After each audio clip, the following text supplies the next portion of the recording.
Zákony sú tu pre ľudí, ktorí sa nimi majú riadiť. Napriek tomu je právo pomerne dosť zložité. Preto je aj problém prísť na to, či máte dočinenia s kvalitným právnikom alebo zlým právnikom. Niekedy môžete na súdy minúť 10 000 eur a nedosiahnete nič.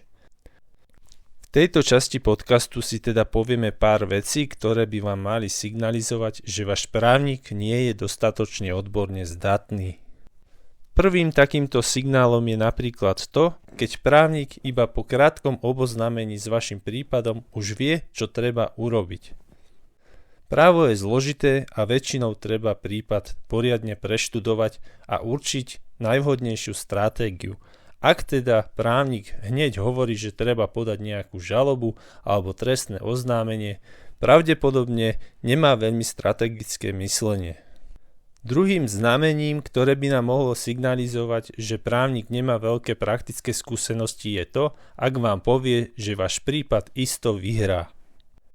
Slovenské súdy sú známe tým, že občas vydajú absurdné rozsudky. Dokonca si niekedy aj odporujú. Preto ak vám právnik povie, že s istotou vyhráte, pravdepodobne nemá veľké praktické skúsenosti a teda nebude ani dostatočne odborne zdatný.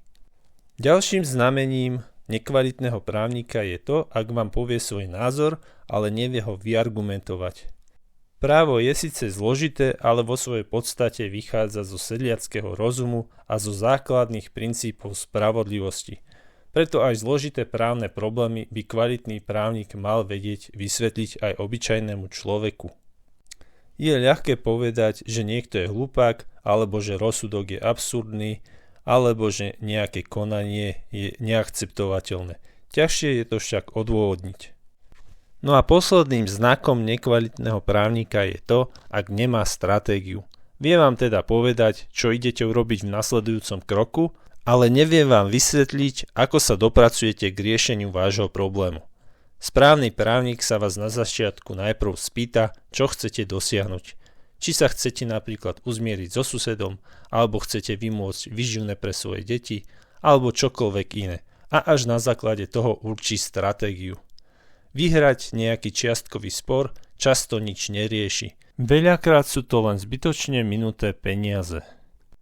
Ak sa vám podcast Právo a občan páči, kliknite na jeho odber alebo ho zdieľajte. Ďakujeme a do počutia na budúce.